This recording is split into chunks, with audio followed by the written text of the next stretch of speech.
Hello મિત્રો, તો આજે હું વાત કરવાનો છું કે સારામાં સારી ખેતી કોને કહેવાય।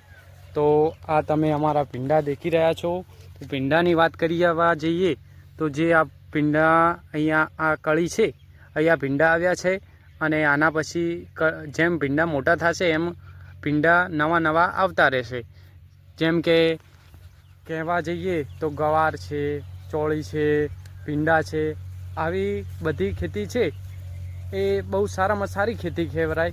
અને જેમાં ભાવ પણ ઓછો હોય તો પણ આપણને મળતું રહેશે, કેમ કે આમાં સતત શાકભાજી આવતી રહેશે નવી નવી, અને જેમ એનો છોડ મોટો થાય છે એમ આવતું રહે છે। જેમ કે કહેવા જઈએ કે કોબીજ છે, ફુલાવર છે, એમાં એક જ વખત ગોટો આવે છે। જો તેમાં ભાવ ના મળે તો આપણને બહુ બધું નુકસાન પણ જઈ શકે છે।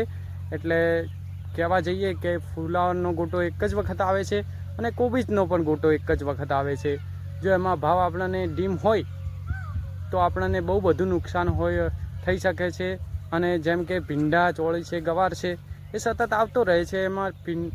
જેમાં કે ભાવ ઓછો હોય તો પણ આપણને મળતું રહેશે, કેમ કે એ સતત આવતી જ રહેશે। જેમ છોડ મોટો થશે એમ સતત આવતી રહેશે। એટલે આ બધી ખેતી બહુ સારી કહેવાય। ભીંડા છે, ચોળી છે, ગવાર છે।